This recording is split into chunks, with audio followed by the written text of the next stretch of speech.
Tuna hian puthana hey an bathroom hi hian hey bedroom atangin wheelchair lu thei turin an siam sak dona branch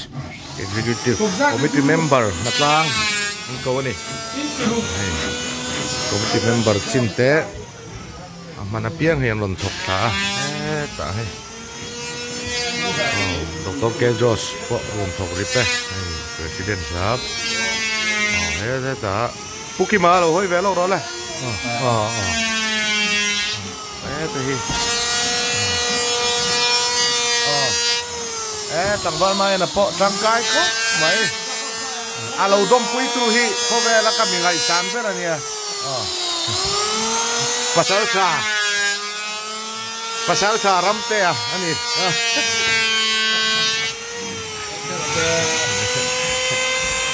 hey